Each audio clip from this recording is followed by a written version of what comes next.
அனைவருக்கும் வணக்கம். நான் உங்கள் அமுதன். இப்போ நம்ம எங்கே வந்திருக்கோன்னு பார்த்தீங்கன்னா ஒரு அடர்ந்த காட்டுக்குள்ளே வந்திருக்கோம். எனக்கு பின்னாடி இருக்க இந்த மரம் வந்து பார்த்தீங்கன்னா ஒரு 15-20 பேர் சேர்ந்து கட்டி பிடிச்சா கூட கட்டி பிடிக்க முடியாது, அவ்வளோ பெருசாக இருக்குது இந்த மரம். இந்த அடர்ந்த காட்டுக்குள்ளே நம்ம என்ன சமைக்க போகிறோம்னா மட்டன் சுக்கா சமைக்க போகிறோம். வாங்க வீடியோக்குள்ளே போகலாம். எங்களுடைய இந்த வீடியோ பிடிச்சிருந்ததுன்னா சப்ஸ்கிரைப் பண்ணுங்கள், லைக் பண்ணுங்கள், கமெண்ட் பண்ணுங்கள், உங்கள் ஃப்ரெண்ட்ஸுக்கெலாம் ஷேர் பண்ணுங்கள், எங்களுக்கு சப்போர்ட் பண்ணுங்கள்.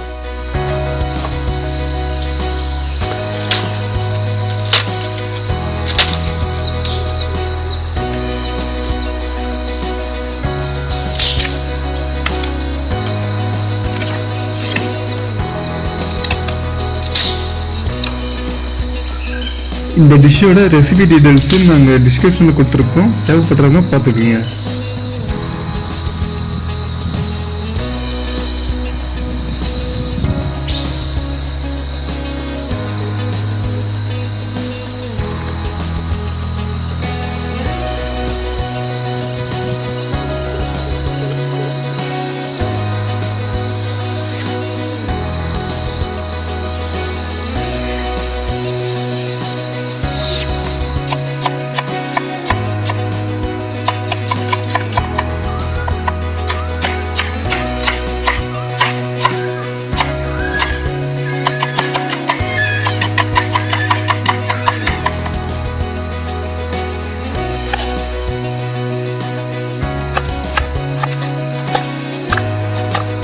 வெஜிடபிள்ஸ் கட் பண்ணும்போது நல்லா சின்னதாக பொடிப்படியாக கட் பண்ணி எடுத்து வச்சுக்கோங்க.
மட்டன் வாங்கும்போது நல்லா இலை ஆடாக பார்த்து வாங்கிக்கிங்க. இந்த மட்டனை நல்லா சாப் பண்ணி சின்ன சின்னதாக கட் பண்ணி வாங்கிக்கிங்க.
ஓகே, இப்போ மட்டன் நல்லா வெந்துட்டு இருக்கட்டும்.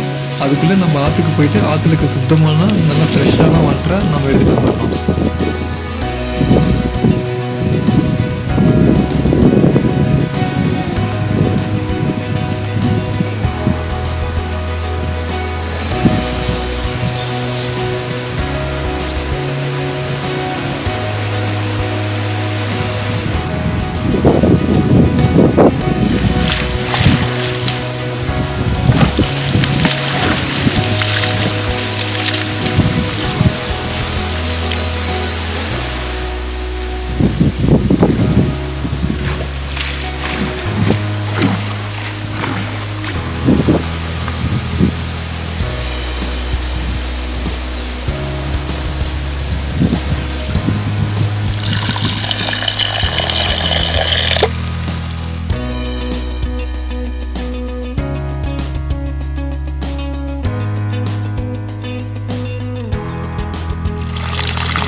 ஒவ்வொரு டிஷ்ஷுமே உப்பு காரம் கரெக்டாக இருக்கான்னு பார்த்து சரி பண்ணிட்டீங்கன்னா டேஸ்ட்டு செமையாக வரும்.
தண்ணி நல்லா ட்ரையர் வரைக்கும் சுண்டை வேக வச்சு மட்டன் எடுத்தீங்கன்னா நல்லா பரோட்டாவுக்கு நல்லா பக்காவாக செட் ஆகும் உங்களுக்கு.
Parotta with mutton chukka taste ரம்யமாக இருக்குது. மட்டன் உள்ளே போகும்போது அந்த ஃபீல் வந்து பங்கமாக இருக்குது.